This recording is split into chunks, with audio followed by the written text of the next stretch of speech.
Hey friends, just a heads up. In this show, we touch on mental health and some other heavier topics. Nothing too intense, but we want you to take care of yourself and those who may be listening with you. Also, all opinions are our own and not affiliated with 21 Pilots in any way. Listen with care, and thanks for being here.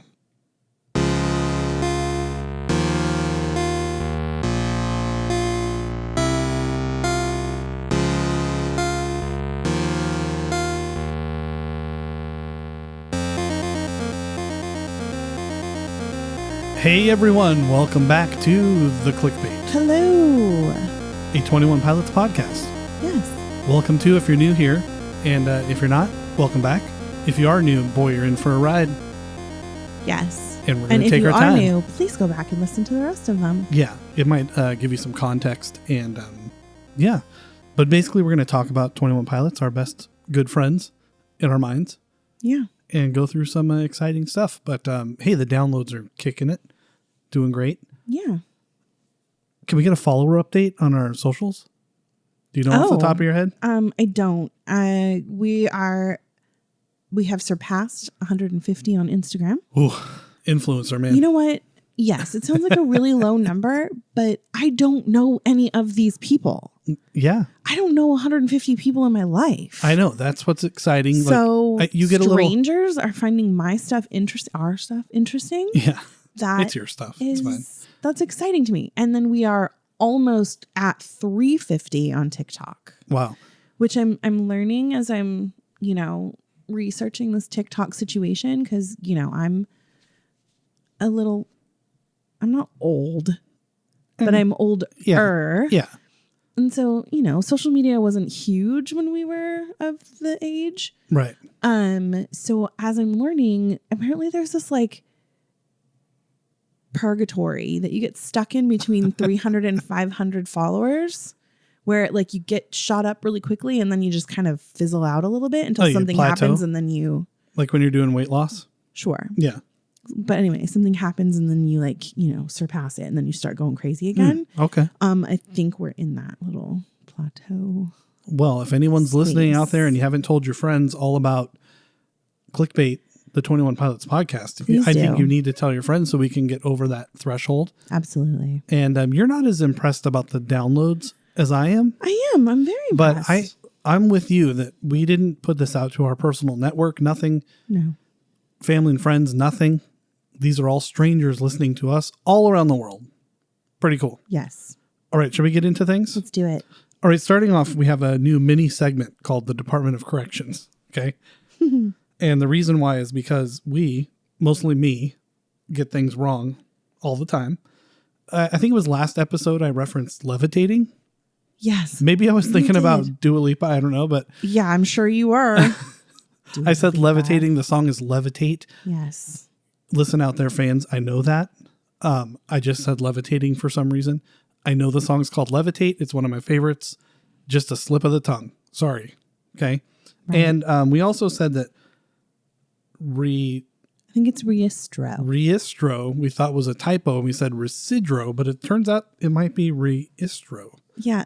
Full disclosure, I'm learning with you guys. I've said that before. I'm learning along as we go. I knew that there were 9 bishops. I knew that they were a thing. Had a little inkling that they, had to do the circles and the titles and all that stuff. But I couldn't tell you what their names were, except for Nico. I knew Nico and I knew Keon's, but that was it. Yeah. So.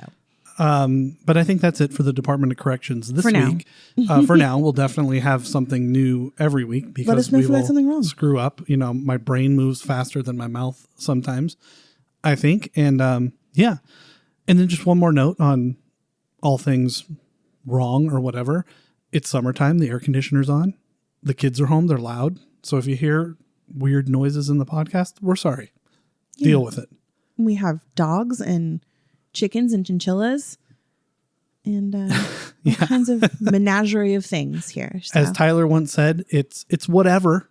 Louder for the people in the back. Mm-hmm. Yeah, that's just how it goes. Yep. All right. I just want to do a little follow-up. We've mentioned that we're not really showing our face, like on our socials, for example. And it's for a reason. This isn't about us. It's about the music to me. And I kind of like the idea that us being anonymous means we could be anybody. We could be your next door neighbor. We can be whoever you want me to be. We can be people on social media that you don't realize are us, but we're participating in the groups and we're talking to you guys and we're learning about all of these things, but you don't know that it's us. So we could be you. That's so 21 Pilots. We could be anyone. Hey, we are Clique Bait and so are you. We say it at the end of every episode. Exactly. So. We could be anybody. We could be, like I said, your neighbor, your friend, the person you're standing next to at the concert. If you're going to Hartford or Bangor or Los Angeles Night 2, we very well could be standing next to you. Yeah. Maybe. So it's mostly just because of that. We want to be anybody. We want to be anybody and everybody, I guess. I like it. Anonymity. Should we do something about the names, though? Because we have said them. Well, we've said our nicknames, which is fine because they're not our real. Well, you kind of almost said your real name last week. But should we just clear that up or just leave it to be? We just leave it be. Okay. Sounds great. I love it. It is what it is. No one has said anything so far, but again, we said this, 2 weeks ago, and it's still not happening. I'm working on YouTube. Yeah. It is becoming very difficult to be a non-face YouTube channel. It's kind of the point of YouTube. And like you said in the beginning, we're not that social media savvy, so it's going to take you a bit. So we'll get there. Just when if you start seeing our videos out there and you realize we're never showing our face, there's a reason. It's not because I'm not hideously ugly. I am, for sure. I've said it before. Nobody wants to see this face. So, but anyway, it's not. You can imagine based on how I do have some social anxiety, so for me, it's a little scary to be seen on camera. But I'm telling you, we need to animate ourselves, or we need to put masks on. Oh, animating would be so cool. It would be. But anyway, all right, moving on. All right, something is afoot. I don't trust what's going on. We'll get to that in a bit too. It's very quiet out there. The boys are very quiet. They've gone radio silence, not like hiatus wise, but nothing on their personal accounts, nothing on the band account. Blurry Face is quiet. Haven't seen Jenna. Haven't seen Debbie. Yeah. It just doesn't seem right. Yeah. Because there was so much toward the end of the tour and now nothing. So are they on vacation? I think so. Or are they plotting our demise? Like, what's happening? No, something's going on. I think they're taking a much needed break. The only clown we've seen is this Mr. Misty-Eyed. Yeah. But what's his deal? Oh, man. So I'm not going to get into all the specifics because I don't understand all the specifics. But there's some videos out there. We've mentioned Stolen Potential before. He's a great wealth of knowledge. If you want to check his socials out, he's got tons of great information. But he posted a video from another user who basically went in the back door of all this uploading stuff and showed us how this person is not most likely Tyler. Not most likely. I'm going to say with about 99.9% certainty that this is not Tyler. We can't say for sure because, we can't with this band. But I'm pretty dang sure it's definitely not Tyler. Yeah, it's just something to do with the upload, not company, but software company, I guess, that they use to upload it. There's just so many ways you can go in and change things and make it look. Yeah, basically you can't just go on iTunes and post your music. You can't just go on, I said iTunes, what an old man. You can't go on Apple Music. You can't go on Spotify and just post your podcast or your music. You have to go through a host. Yes, exactly. That's what we do to put this show on the air. And you found out that that's not happening. Right. Well, it is happening, but the host that the person's using is like a completely like. Yeah, and Tyler would just use the record label. That I was just about to say Tyler. Not a host that Tyler would be using. Like, why would he do that when he has all these other avenues that he could be posting on?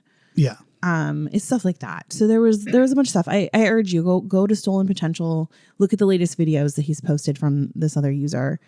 It was very clear while I was watching it, but then all of that information has kind of left my head because I have other stuff that's taking it up now. So much stuff. but so much stuff. But yeah, so let's stop talking about Mr. Misty Eyed. I think I know. I will say I did put Mr. Misty Eyed on our socials on TikTok, but only because I wanted to let everyone know that No Fun Intended was on Apple Music, not because I was like, hey, Mr. Misty Eyed. Yeah, we're not promoting him. I wasn't promoting Mr. Misty Eyed. I just wanted to let everybody know, go get it while it's there. I think it's gone. Is it gone now? I don't know. I downloaded it. I don't know. I wasn't able I think to it is download gone. it. I think It it's didn't allow toast. me to download it when I tried. But anyway. Yeah. Yeah. So let's stop talking about it and let's move on. Let's move on to some news that's been popping around. There was an AP article that's old, I guess, that calls out where the boys almost broke up in 2016. I had no idea. Now, I will say this article was really good. The account cut my lip on X, which after diving deep have now realized is also Egg Tyler. Oh, really? Yes. Wow. She's got lots of She's got two handles. faces. She's got many faces. Yeah. Very informative faces, I will say. I do enjoy the information that she puts out she's there. legit. It's really great. But she was so kind and posted the entire article because you can't actually buy the issue. Although I think the last one I saw was on eBay for like $75. Whoa. Something wow. like that. I actually almost might because it's a really, really good issue. Won't. So if we talk about this off the air. All right. Yes, we will. What are we doing?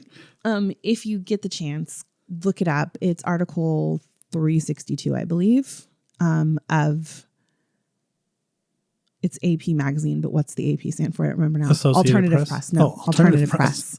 I just showed my age and my No, I thought that as well. And I had to go look and make sure that I was correct before I typed it in. But anyway, yeah. So there's a little tiny little blip there where Tyler says that there was a point where there was somebody in their personal circle that was driving a wedge between he and Josh. That they sat down, had a discussion about it, and decided that this person doesn't need to be in their life anymore. Cut them out, and we are so lucky. I wonder who it was. I don't know. Some people are saying that it was perhaps Brendan Urie. Really? Yeah. That's weird. I don't know. I don't know the story there. But I guess it's around the right time period where Josh and he kind of stopped talking. But Tyler alludes to the fact that this person was extremely manipulative. Okay. He would not say who the person was. The interviewer asked him and he kind of like laughed it off. Like, nope, I'm not going to go there. Which I think is very mature. It is, yeah. Did they do anything like say he panicked a lot? Especially at the disco. Yeah, he was at a disco and really panicking. Yeah. No, he didn't. I'm only saying what other fans have said. I do not know. I don't have any sources to back that claim up, but that's something that I've heard. So interesting. I had no idea. Yeah, I had no idea either. It was kind of shocking. So some of the breach theories out there kind of tie in with this. Evie posted one. What's her handle again? Softest Bandito. Softest Bandito posted one, and it was I thought it was informative, but I'm getting scared, guys. I'm getting a little scared because what she was talking about, how it's almost like they're breaking up within the world of what's going on. And I worry that that's going to happen in real life. Like maybe they're done. No. Well, people have been talking about this too, but okay, go ahead. Josh Dunn is like, they're like splitting in the lore world. They're like splitting apart. There's a rift. Yeah, but I don't think it's real life. Well, I'm worried that it might translate to that. I don't think that it will. Well, anyway, check her out. She broke it all down, and I wouldn't pretend to try to say it like she did, but basically it has to do with breaching contracts, and because Tyler thought Torchbearer was real, and turns out he's not. He's kind of pissed about that. And so the contract he promised him is not real, and they're going their separate ways and doing their own thing. But scared me a little bit. But do you really think that Tyler would put it out there like that, like for the world to see, and that Josh would be totally cool with playing along with that? I don't know, man. I don't think they would put a relationship issue like that. This is just me being skeptical, but I've always wondered just how into all this Josh is. And I think it's because when they're doing interviews, he's kind of quiet. I know that's his personal anxiety, but like Tyler does those radio appearances by himself and plays by himself. And I get he wrote the song, and you're not going to have your drummer go out there and play loud music in this acoustic set. But I've just wondered sometimes how into it Josh is. Well, I think he's very into it. They've said many times they're going to be playing and doing backflips until they can't anymore. I truly hope so. Yeah. I would be devastated if they didn't. All right, let's move on to a more positive topic. Jeez, hey, downer. man, I'm worried. I'm scared. Don't be worried or scared. They're fine. Okay. I learned a new statistic the other day that I was not aware of.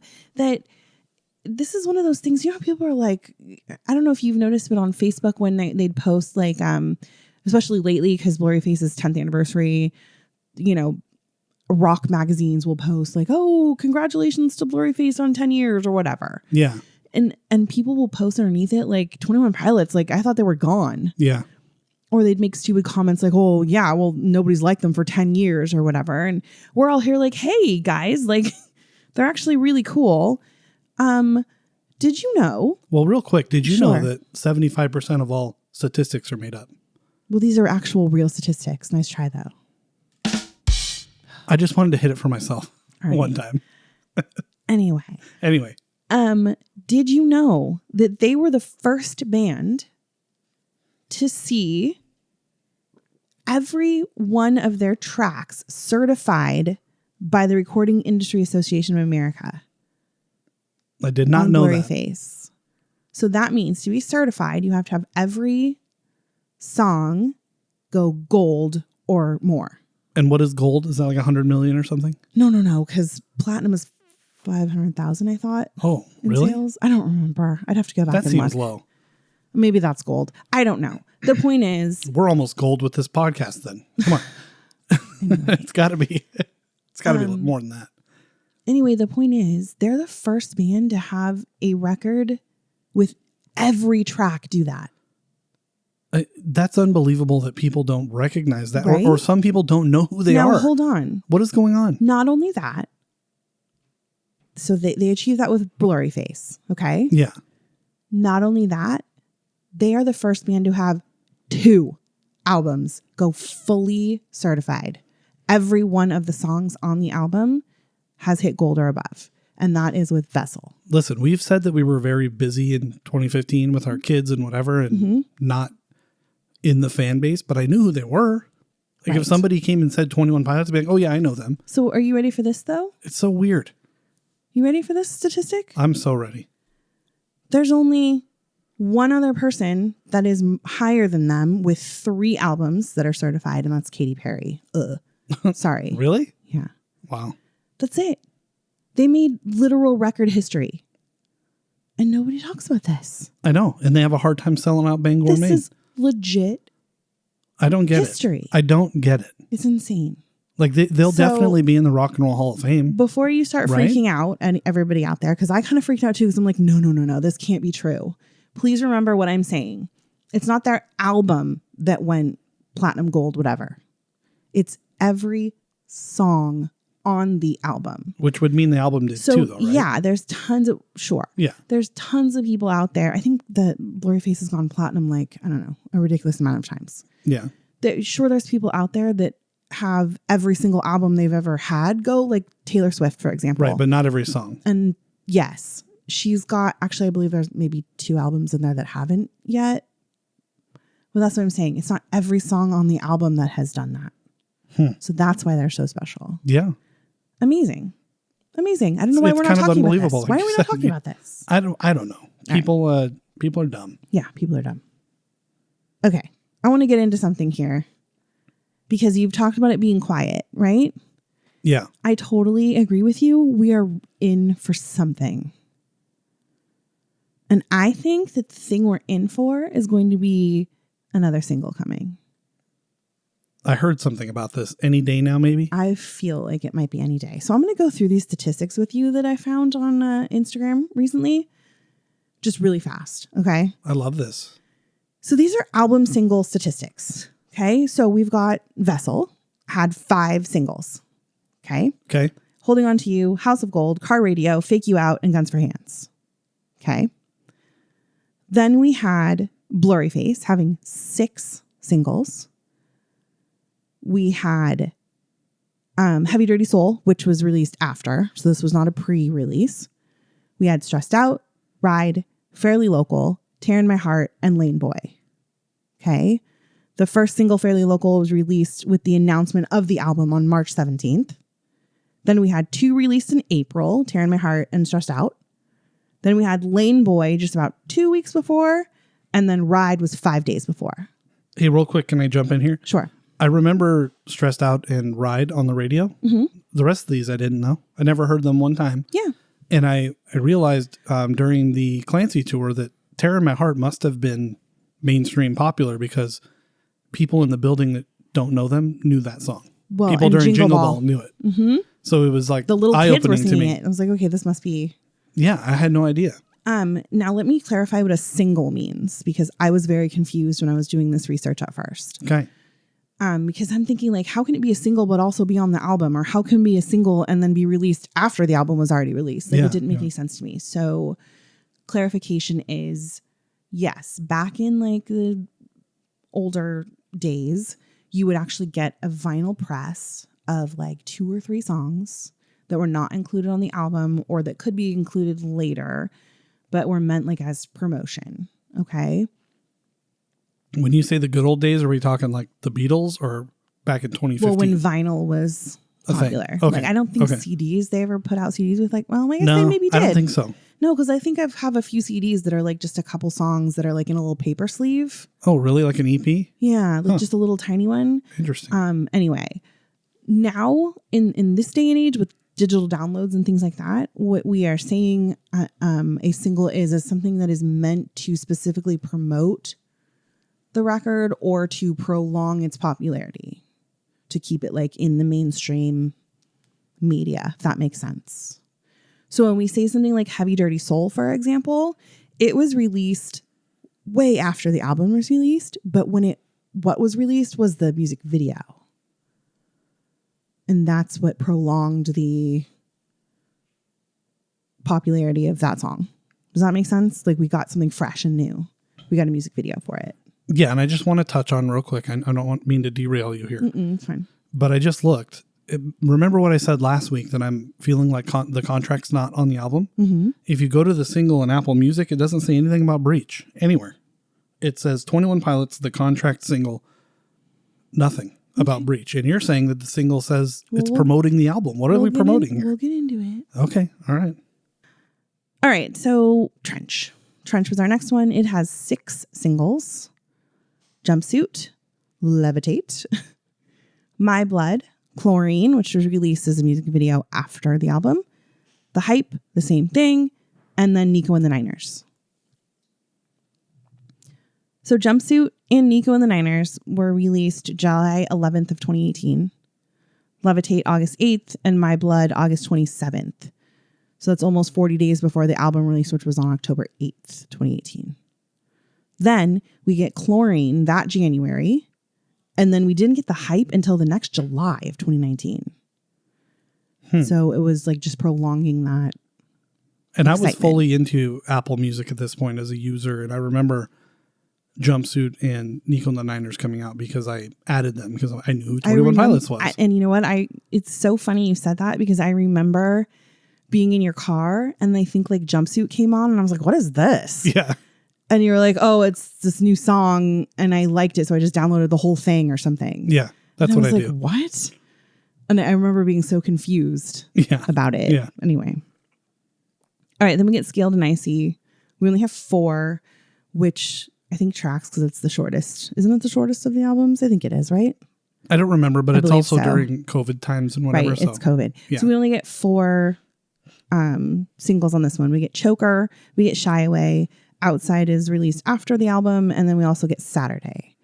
So Shy Away is April 7th, Choker is April 30th, Saturday was 3 days before the album released on May 18th, and then the album was released on the 21st, and we did not get the Outside until November of 21. And those are the only videos we got, right? Only videos, yeah. Wow, it's a shame. No Chances should have been a single and a video. So good. That video would have been awesome. Oh, it would have rocked. Yeah.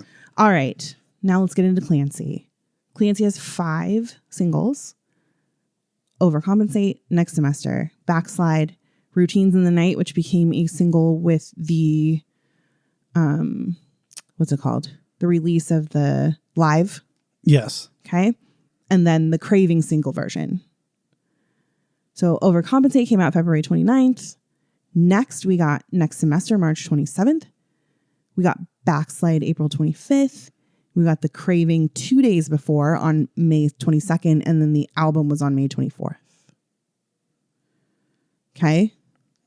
Yeah. And the It's album a lot was of info I supposed to just be threw at you. earlier. Right. It was supposed to be the 17th. It got pushed. So basically, they have an average of 5 singles per album, 4 of them being pre-releases. That's their average. Okay. Yeah. So, do we have any thoughts on when we might be getting more singles? I'm thinking we're going to have at least 3. Pretty sure it's going to be 4 because that seems to be their. What's wild about this, and well, I'll save that for a second, but yeah, I mean, logic would tell us that we should have one coming up next week because they basically, with Clancy especially, came out like every month. Like a month. Mm-hmm. That's and what we're I'm coming thinking. up on that, right? It was June 12th. Yeah. Mm-hmm.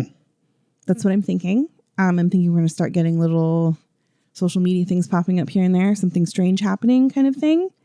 I think that's why Mr. Misty-Eyed stuff started to like pique people's thoughts paying a little attention bit more. because it should be right around now, I would think.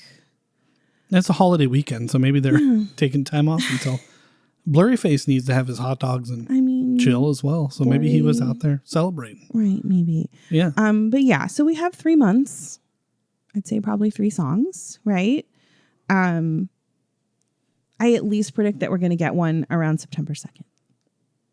Because I feel like 3-ish days before we're supposed to get an album is when we get another one. Okay. So that's my prediction. All right. September 2nd.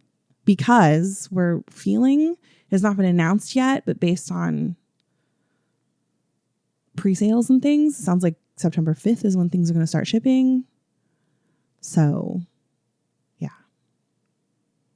And then I noticed in our notes here, you did have something about the contract. I did. Let's hear it. The contract. Is it on the album? You're saying no. I think I'm not saying, I did say that in my hot take, that I believe it's not. I think the song and the video was to get everyone to shut up about what was going on in the tour that was so confusing with the jacket. And it's a natural continuation of Paladin Strait that tells us it's not over. Because at the end of the live stream for Clancy, he said, you tell me, does it seem like it's over? That cliffhanger, we all knew based on the look on, at least I did, based on his face. Right. It's not over. That's what I think's going on here. Okay. And I mean that tongue in cheek about just get us to shut up. You know what I mean? Right. So someone pointed out on social media that if you go back and look at their announcement of the album and of the song, it says the first song, The Contract, comes out June 12th. I know. So listen, I know. I am in the camp that this doesn't sound like an opener to me. It sounds more like a Next Semester, like a number 2, number 3 kind of song. It does not give me Overcompensate or Good Day vibes. I'm not feeling like it's a number 1, but based on what they've said, it sounds like it is number 1 on the album. I mean, that would make sense because it's a continuation of the last song on the previous album. I get all that, but yeah. I don't know, man. Something feels not right here. Okay, well, it's you stick to your guns, man. Stick to your guns. I wish I could go back in time and see when Overcompensate came out and see what it looked like on Apple Music. Yeah, that would be interesting. All right, so I'm just going to leave you with one little bitty tidbit more about their singles, okay? The most common track list placement for their singles.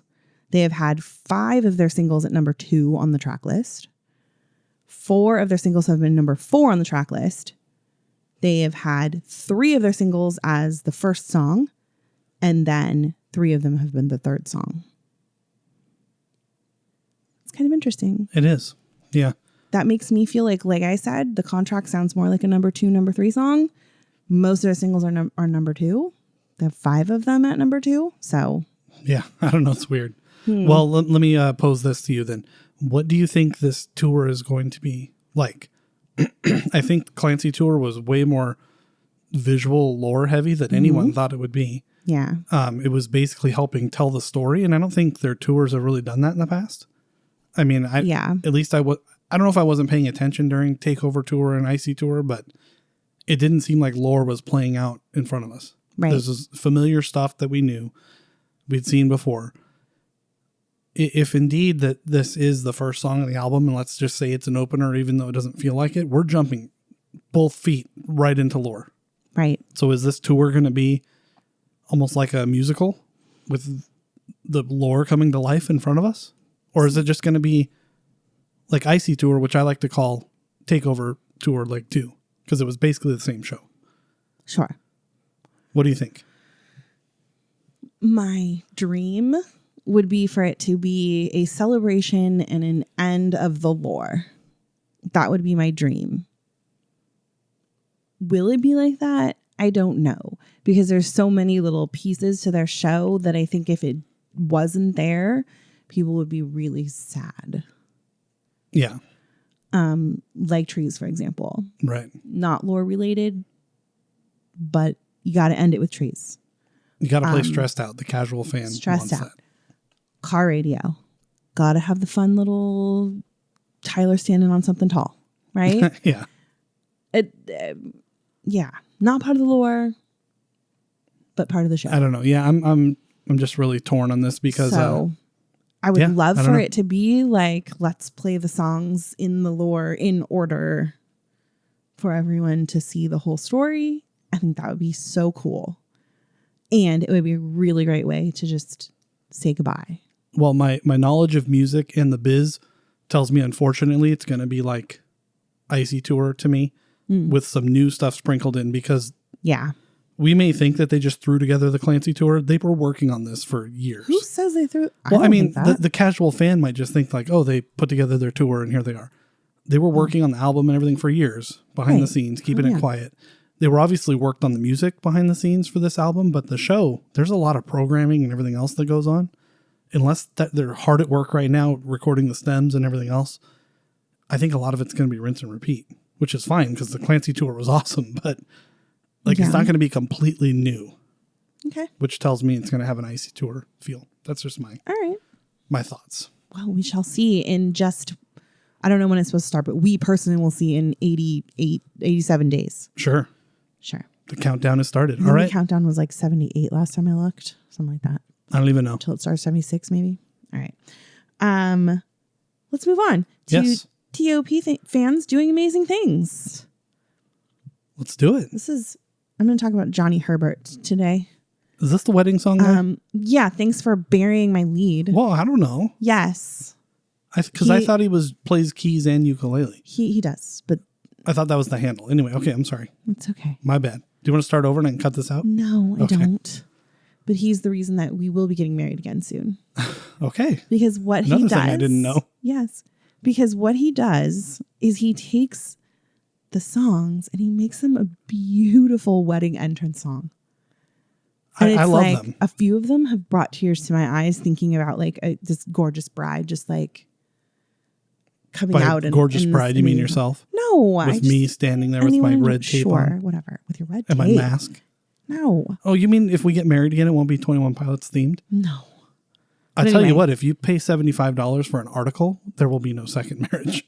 Okay.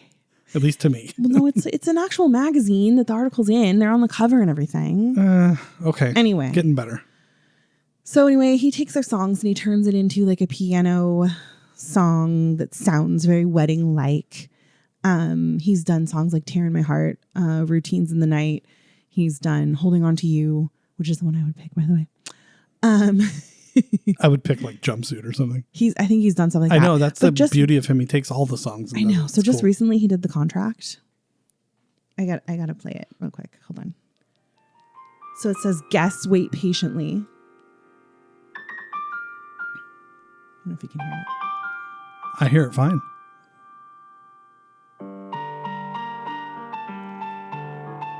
Right? It's a little intense for a wedding song, but I know, but it's so pretty. and at the end of the day, all a wedding is a contract, so this is perfect. Oh. Oh. Can't you just see her with her beautiful dress? Yeah, I love it. It's good. It's amazing. Hey, I mean, a wedding is a contract. That's what I just said. I love that. Right? So anyway. Can we do this one instead? No. I'm all in if we do this one. Okay, fine. Sure. Anyway, so his handle on TikTok is at Johnny Plays Keys. You can actually purchase the files from him if you do want to use this in your wedding. Again, he has so many different songs in there. There's lots of different artists too, not just 21 Pilots. But yeah, so go check him out. It's at Johnny Plays Keys. Yeah, and that's JOHNNNY Plays Keys. Plays Keys. Just wanted to clear that up. People get a little weird with the Johnny sometimes. You're right. So yeah, so go check him out. It's amazing. I love it. I want to get married again. Thanks, Johnny. Thanks, Johnny. Way to go, man. All right. Thanks a lot, Johnny. Thanks a lot, Johnny. This band is already making me buy expensive articles and vinyl and concert tickets. Now I got to get married again. I know. Yeah. All right. Hey, it's your fault. True. You could have just kept them to yourself. All right. Let's splash into the lore deep dive. Lore deep dive.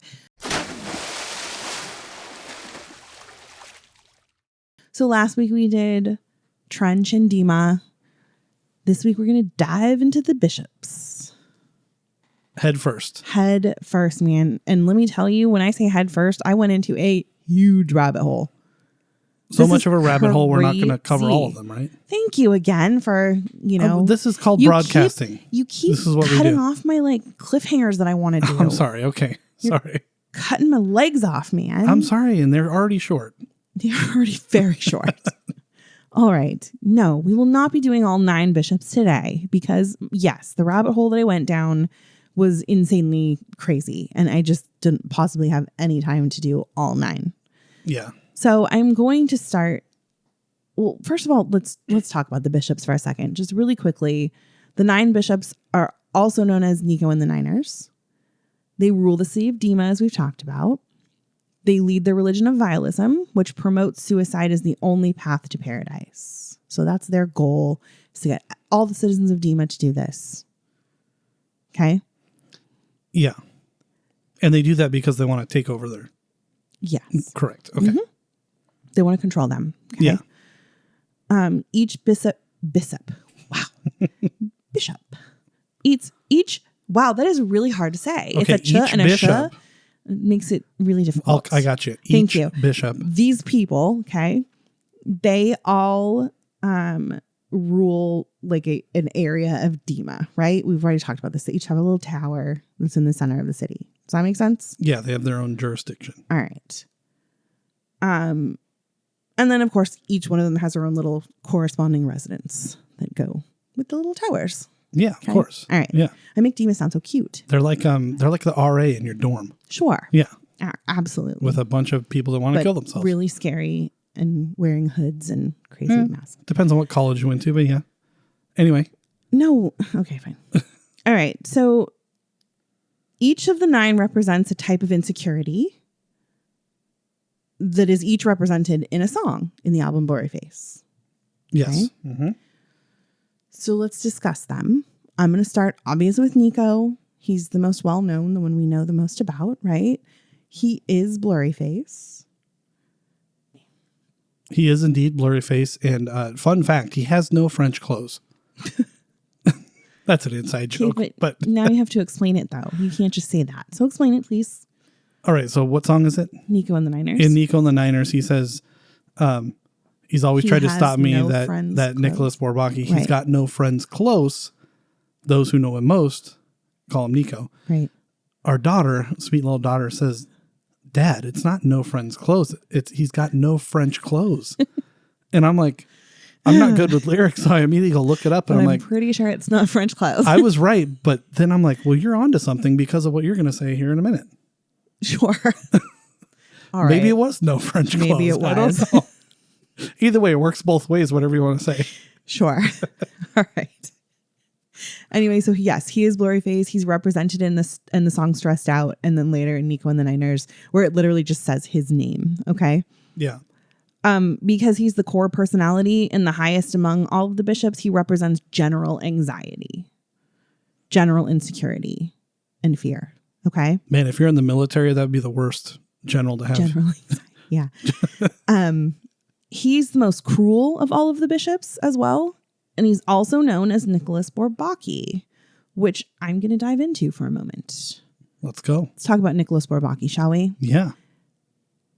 It's actually not one person, but the name of a group of French mathematicians from the 1930s. Who did have French clothes. I would presume. They got together, and I don't want to go into all the specifics, but basically World War I had killed off like the first generation of mathematicians in France. Okay. So all of these students are studying and realizing that none of their textbooks or materials that they have are being updated anymore because all of those people that did it are gone. Does that make sense? Yeah. We have this guy to blame for, or these guys, people to blame for algebra. We do, actually. Ugh. Thanks a lot. Anyway, Nick. So they all got together to basically update these textbooks and to bring more mathematical theories out into the world. Okay. Yeah. And they're responsible for many symbols and notations within math. One being the O with a little slash through it, which we know as the empty set, which we also know as the symbols in 21 Pilots, right? Yeah, we do. We do. I make sure that slash is going the right way. Yes. Because I think if it goes the other way, it means something different. Right. And I don't even know what. But so why is this even significant? The name, though it does sound like one person, was chosen to represent a collective of people.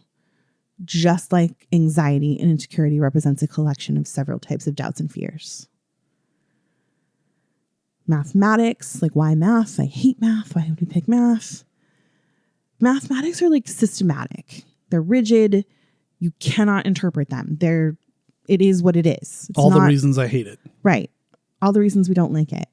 And it represents the approach of control that Nico has over the citizens of Dima. There's no gray area. It is what it is, right? Yeah, there's no freedom to create. No. The fact that it was a pseudonym and some sort of like exclusive, like secret society. So like the people that were in it weren't like secret exactly, but they didn't really promote who they were. It just points to the hidden nature of the things that we are insecure about. We hide them. Yeah. We don't want to let people know. Right. So it might be clear that we have fears of certain things, but we're not going to like promote that, if that makes sense. So that's kind of like how the Bourbaki Group fits within the lore, if that makes sense. It actually does. It does a lot, nice right? Job, yeah. I actually think it explains a lot, actually. All right. So my plan here was to go through each of the bishops and just kind of tell you who they were and what song they represent and then move on to the next one. But Google had a different plan for me. So oh, that Google. The fans had a different plan for me. Yeah. So I'm going to talk to you about Andre. He's going to be our next bishop. And you'll understand why I chose him to be next, although I believe he's the 7th bishop. And I think Nico is the 8th bishop. So when we're talking about towers. Oh, okay. 7 and 8. Okay. That's like Little their circles, address. 7 and 8. Yeah. 8 Nico Way. Yeah. This is tower. Number 7 tower, Dima Way. Okay. All right. So even though Andre's the 7th, I'm going to talk about him next. His song is fairly local.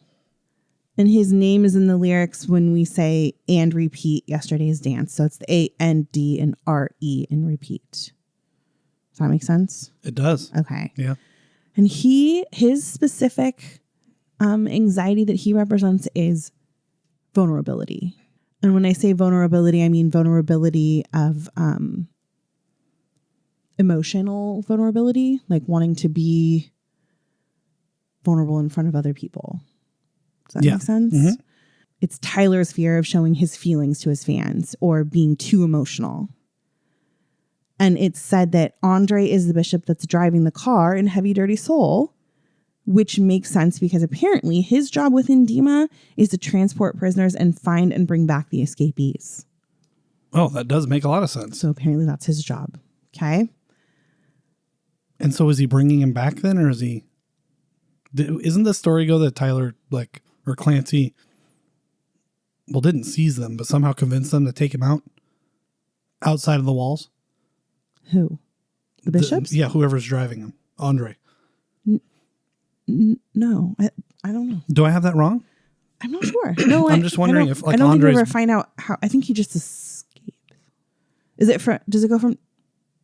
I don't remember. Heavy Dirty Soul into jumpsuit. It's Heavy Dirty Soul into jumpsuit. What's?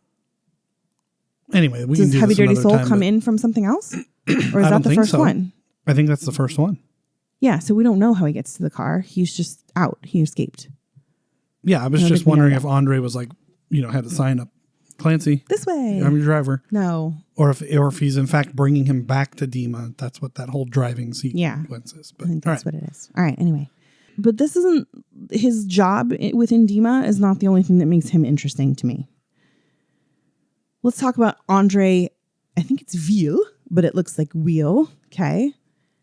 He's the only real name within the Bourbaki group that we have heard of because he's the person who introduced the O with the line through it, or the empty set, which can also be called, are you ready? Are you sitting down? I am. You ready for this? Ready to get your mind blown? I think I am.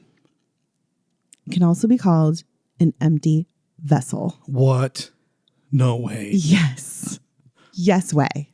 That I've talked about this before, that emoji with the brain blowing up. That's me right now. That's me right now too. All right. So he's believed to have introduced the bishops to the psychokinesis of being able to seize vessels. Okay. Okay. Yeah. Very important. It is very important. But this is where it's going to get really interesting. You ready for this? I am ready. Back in 2018, a photo of a child was uploaded to Dima.org. Okay. Okay. And it didn't take fans long, of course, to realize that this was a photo of one of Andre Wheel's two actual children, a boy. Okay. Okay. Fans have now cooked up a theory that Clancy is Andre's son. Oh, that's recent or back then? Is that a new theory? Sounds pretty old. No. Oh, okay. Oh, well, I think, no. Yes, it would be, I think it started with overcompensate. Okay. Okay. Okay. Gotcha. So let me tell you why. I think it makes total sense because Clancy is the exception, right? He possesses the power of psychokinesis just like his father, being the one who introduced it to them, right? Yeah. Okay. One more theory has to do with Tyler and a specific hand gesture that he does in both Fairly Local and Overcompensate. And the fact that in Overcompensate, he refers to himself as the prodigal son. Prodigal son returns, right? We know that story. Yeah. Son goes out, decides he wants to try to be cool, comes back, asks his father for forgiveness. Father celebrates. Yay. Right? Mm-hmm. Okay. Yeah. So, yeah. That's a lot. That is a lot. It's a lot to unpack. I think I'm going to end it. I had no idea. This is more, right? So as I'm going through all of this information, I'm like, what? Are you kidding me?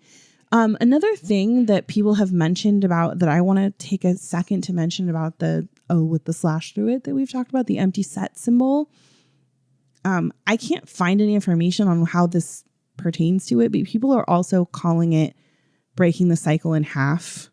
It's a circle that's cut in half, right? Yeah. And Tyler talks about that constantly. Yeah. About ending the cycle, cutting it in half, right? Mm-hmm. So that was just another thing that kind of came up, but I just couldn't find any like actual research to back that up other than people just see it's a circle cut in half. So yeah, crazy. The people can't see this, but I'm shaking my head over here in amazement because Tyler himself has said that the fans drive the lore and the storyline. Sure. And all these interpretations, like you just mentioned, they're just sitting back, reading all the social media, all the YouTube, listening to the podcast, saying, okay, this is what the people want. This is what they think. I'm going to write that into my next song. Right. Incredible. It's crazy. Just it's insane. The engagement is just something that's so special that I think people take for granted. And I just have to say, if the hand gesture, which I went back into the video to look at, to make sure that it was actually there before I said anything about it. Yeah. The hand gesture, if Tyler knew this all along, it's insane to me. Like, it's almost like a J.K. Rowling dropping the bomb on us. And I'm not even going to say what the bomb was in case you haven't read it yet. But like, to know 6 books ago that this is what was going to happen is crazy. Yeah, it is pretty nuts. So if he knew in Fairly Local that Andre was really the father of Clancy, and so he's going to show that in this next music video years and years later, is insane to me. Crazy insane. Yeah, I mean, sometimes he posts, maybe it's a complete coincidence, but true. But sometimes he posts on his personal page of him just kind of lounging around the house while the kids are bopping around and Jenna's busy. And my first thought is, man, this guy's lazy. But I think there's so much going on so he needs constantly to be lazy. That he's in there. He's in the lab just writing this down and producing it. That he's Does probably he have a pen exhausted. And a pad? Maybe, but he's probably just exhausted. You know what I mean? Yeah. Because Insane. of all that. Wow. It's so much stuff going on. I'm exhausted special. just reading it. Yeah. So let's hope the audience isn't either. Oh, or yeah. 2. I mean, well, that's why I decided I'm going to stop here because it's just so much information to like load into one brain. Yeah, I agree. All right. All right. Next, the song of the week. Song of the week. Brought to you by Scaled and Icy. Scaled and Icy. I thought Scaled and Icy needed some love. I have personal love for Scaled and Icy because it was my first like tour and wasn't there for the album to come out exactly, but I was seeing Shy Away and they're performing it, and it was like my first real intro. I'm right there with you. When I was at the Takeover tour as an observer and not a fan, as soon as Good Day started playing as the opener, it made me take notice and then continue to watch the rest of the show. And these are songs I hadn't heard before. I'm like, oh, I'm waiting for Stress Down Ride and Jumpsuit or whatever. But those songs were fresh and like, oh, yeah, okay. And then, somebody posted if you had to be in one era forever, like you had to get rid of all the other eras, which one would you pick? Oh, yeah. Musically, I'm going to stay in Clancy because I'm happy with it. But aesthetically, Scaled and Icy. And just mood, yeah. Because it's gorgeous. Well, and just the mood of it. Like, there's actually some happy and songs in there. I know. So, yeah, well, they're not agree happy songs, but they have they sound happy. Yeah, they have like a bop to them, whereas the rest of the songs really don't. So I love Scaled and Icy. I love you. I'm not of the group that don't like Scaled and Icy. Yeah, we're with you. All right, so wanted to give Scaled and Icy some love. First song that popped into my head, even though Shy Away was my first like real song that I loved of theirs, I chose The Outside. I actually really, really like this song. I mean, he says the word in here, but it literally is a vibe. Yeah. Like it's a great song. And I wanted to just dive a little deeper into it because I think sometimes, especially with the music video, because the music video is kind of not the opposite of what the song is saying, but like doesn't really have anything to do with what the song is saying. So it can get kind of confusing for people, I think. Yeah, me included. Right. So let's jump in. It was released as the last single on Scaled and Icy on November 24th, like I just told you. It's the number 4 track on the album. And the album was released May 21st of 2021. Okay. I did not know this, but it hit number 3 on the Billboard Rock and Alternative Play charts. Yeah, I'm surprised by that because by 2021, radio was kind of not dead, but just not a thing. Well, I guess they do it based on streams. I think the charts have to do with streaming as well. But yes, it's a well-known song within our circle, but like I wouldn't say that if I said, oh, 21 Pilots Outside, people would be like, oh yeah, I know that song. Yeah. Even if I just said The Outside, I'm like, that's 21 Pilots. They wouldn't be like, oh. Yeah. So anyway, I just thought it was really interesting. I had no idea that it hit number 3. That's I pretty agree. big, actually. Yeah, it is.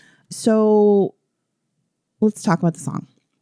We open up on more car imagery. Tyler's favorite. He loves cars and driving. So Tyler's driving. He's bored. He's talking about taping his eyelids so he stays awake, right? All the things we've heard before. He's said that so many times. My favorite part about it, though, is I totally love how his voice is like so monotoned and like... Yeah, it really drives home like the boredom. Literally boring. Yeah. Right? Which I love. I think that's awesome because you can't like, hey, gee, I'm so bored. Yeah. You know, you gotta play the part. So I think it's great. For some reason, while I was listening to the song, I kept getting like Lane Boy flashes. Like it almost feels like, you know how when we were listening to The Contract and I immediately thought of Heavy Dirty Soul? Yeah. Because just the drum beats and everything. I immediately thought of Lane Boy when I hear the song. It's just like, it fits to me. Okay. I think it's just the way that he's singing monotone. The beats are so slow in the beginning. And then it kind of clicked for me that I think these songs are connected in a sense. Because I think they're both about the music industry. Okay. So this is my fresh take on this. This is what I think. Again, Tyler could like call me up one day and after I've fainted and on the floor and woken up again, he can tell me all of these things you're saying are totally wrong. Who knows? I don't know. But this is what I'm getting. Okay. I hear what you're putting down here, but I'm like the video screws me up. I know. Because it's like lore related. Right. Not music. Yeah. I get it. Anyway. All right. Well, let me explain. Okay. So we've driven on long trips. You and I love to go on car rides, right? We even drove to Columbus 11 and a half hours. For an 8-hour one show. way. I mean, an 8-minute show. Right? 8 hours. Show. 8-minute show. We're driving. It's the same roads. Everything looks the same. You're straight. You're staying in your lane, right? Ideally, yes. And it gets boring. So what do? We put on music. Yeah. Right? We do. We put on music. So Tyler's doing that. But the music that's supposed to be keeping him awake just sounds the same and boring to him. Okay? You following me so far? I am, yeah. All right. So we've heard Tyler talk about all these songs that are the same, like in Lane Boy. He says the same thing. Okay? So then he goes into Up and Down. They're nodding, right? This is a yes nod. Up and down is yes. Side to side is no, right? We all know this. So this could be like the record executive saying yes to these hits. Like, yes, that's a hit. Okay. I also get the image of these like cookie cutter people or like boy bands, right? Remember when the boy bands were like super popular and they all looked exactly the same. They all had the 5 members and each one looked the same, right? Yeah. So I get this image of that in my head of like, they're all just nodding their heads like, yes, this is what we're going to do. Yes, because you're telling us this is the formula, right? They're all standing in line, basically doing what the executives are saying is the formula for a hit.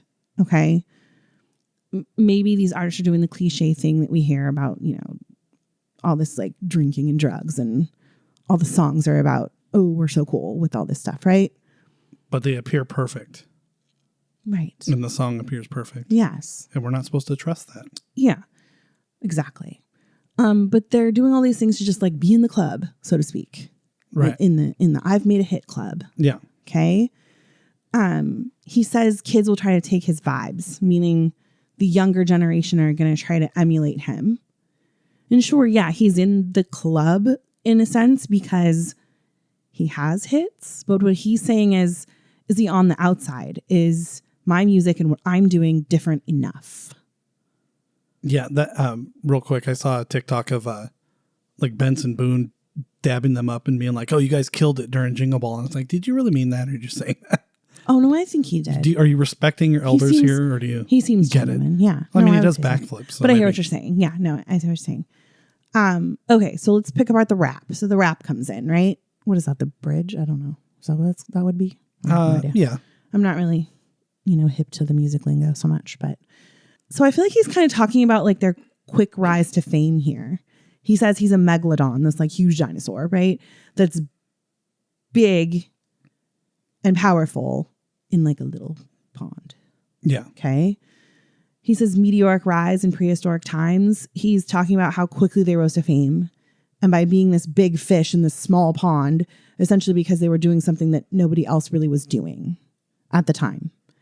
So he speaks about people clinging to him, like trying to leech off of their fame and trying to copy their formula instead of just doing things like they did before, which was like write songs that all kind of had this, oh, I love you and we're broken up kind of thing. yeah, Like not really deep lyrics like he's doing or like Billie Eilish is doing now or like right. Chainsmokers did back then, trying to like kind of do their thing, right? Mm-hmm. In, essentially basically copying their formula instead of doing the things like they did before with songs that didn't have any meaning behind them. And now these times are changing. The industry is kind of shifting a little bit. Yeah. There's more artists like them, like 21 Pilots. And now he's worried that they aren't as big and new as they once were. Which is what he gets into when we get into the next verse. So first he's saying, maybe I'm not new enough. And now he's saying, well, now everybody's starting to do what we're doing and maybe I'm not different enough. Yeah. Maybe, am I still on the outside? Okay. So I had to look this part up because I don't know Transformers. I don't know if you do. I do a little bit. A little bit. I mean, 8-year-old me figured knew you were a little about boy it. at one point, so you probably do. If you don't, I don't know. But maybe you can add something, maybe you can't. I don't know. But anyway, Megatron. So he says, I am Megatron, right? He's a villain, so I don't know. This could be totally and completely off base, but this is what my brain went to. I did find out that his origin is that he was an oppressed worker who rose up the ranks and became this political revolutionary who attempted to reform Cybertron, whatever that is. That's know. The world of Transformers. Yeah. Okay. I don't know what that is. It sounds like ultimately though that the power that he achieved is what led to his demise. With Optimus Prime somehow. Yeah. Defeating him. I don't know. Yeah, you're right. But this is not a Transformers podcast. So it is now. We're going to move on from this. Anyway. With this little sound they made when they transformed. Yes. I couldn't tell you what little machine he turns into. I have no clue. But anyway. So now he's switched from being a dinosaur to being this big robot machine thing. Okay. Stepping on these little cogs, and little cogs are the things that make clocks and stuff work, right? Okay. Yeah. But now that these cogs that he's stepping on, they're going to get together and start a renaissance. And so the Renaissance, just a quick little history lesson. We did Transformers, now we're going to history. It was a time of great change within the artistic world where the old way that we used to do things, like, just was completely done away with. And the younger and newer generation of like aristocrats and royalty basically shook everything up.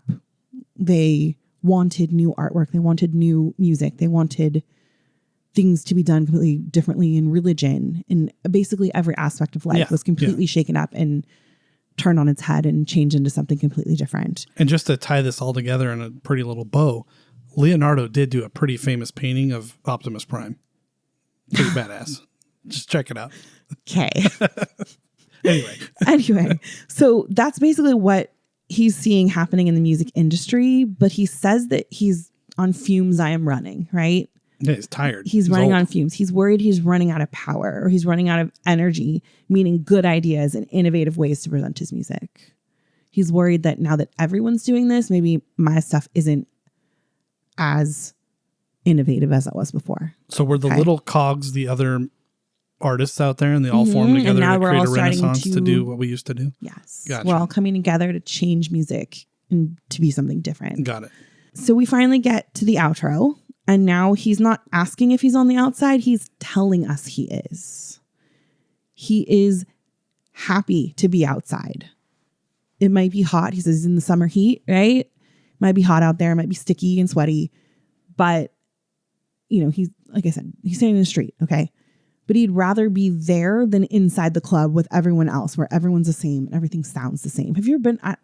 I've never really been to a club, but like from things I've seen on movies or, you know, the little bits and pieces here and there of like Vegas or places we've been to. Yeah.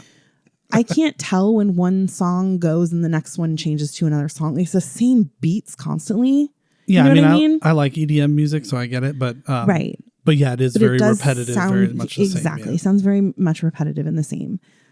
He says, little did they know that they can't touch me. I'm vibing, right? He's enjoying himself. He's dancing to his own beat. You're doing the little vibe dance? Yeah, nobody can see me, but I'm vibing right now. The vibe dance that we do, that Bella, our daughter, and I do constantly. Yeah, so the new generation, the music industry can try to copy him, but they won't even get near the talent that he has. And I love that he's finally tooting his own horn a little bit. I feel like this part of the song, he's like, nah, you can't get anywhere near me. I've got my own vibes. Yeah. Right? I think it's cool. Like he's finally saying, like, cool. I'm different. I'm good enough. Yeah. And the outside is where I want to be. Right. So yeah. So that's the song. But now let's talk about the music video really quickly. It starts off with the Bishops killing Keons for helping Tyler and Josh in the Saturday music video. Right. So we see the little trash dragon, sea dragon, right? They kill him. Then it cuts to Tyler, who is washed up in the ocean and ending up on the shores of Voldsoy, which is an island in the continent of Trench, which I'm going to talk about later when I get into more of the lore deep dive stuff. Anyway, Torchbearer Josh shows up. Or does he? We don't know. We don't know. Could be the hallucination. And then they encounter Ned. Yeah. And that's the part that screws me up in this video. The other, like, I don't know what they are. Are they Neds? Are they all Neds? Do they have Nedlings? Oh, that's cute. I like that.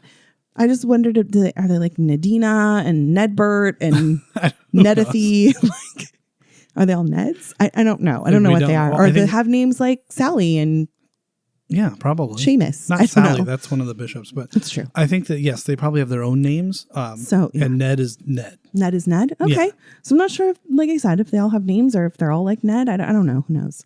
But they're there, and Tyler like drinks something with them. Is it chlorine? I don't know. Could be kind of cool if it was. But then Ned gives Tyler his antlers, which allows him to seize control of Keon's, and then starts the fire in Dima, the blue fire that we see. Okay. Also, it's letting the bishops know that he now has the power to do this. So did Clancy already know that he needed the antlers based on his time in Dima? Because he just gets the antlers and he's like, okay, now I can do this. No, Ned shows him. There was like a training session. Did I miss that? I don't think there was a training session. I don't know. But because I thought Ned just like hands them to him. Yeah, but he kind of like shows him. Like he looks up and all the Neds are like going like this. Oh, okay. Like telling him to put him up on his head. Okay. And maybe he just like, when he does that, he realizes what he's doing. Yeah, maybe. That's what I'm assuming. Yeah. Okay. Anyway, a lot of assumptions being made here. Yeah. Let's just tell us if we're wrong, guys. Let us know. Yeah. Anyway, so this is the first idea that the bishops get that he's able to do this now. Okay. Then it cuts to Tyler and Josh raising their torches and being like torchbearers themselves now. Yeah. Okay. And the citizens of Dima, those two kids that were in the Nico and the Niner music video, they see them, and that's where we get the confirmation that the rebellion is still going and these kids were able to get out. So the video is meant to show the importance of seeking help from friends and from people around you in your community in overcoming adversity and showing that you can always get out of depression. Like you can't always get out of depression, on your own. You need help. So don't shy away, if you will. Nice. Ask for help. No, don't you touch that button. It wasn't that funny. It was supposed to be really funny. Anyway, so if you need it, if you're stuck in a hole, ask for that help. So that's what the music video is supposed to be.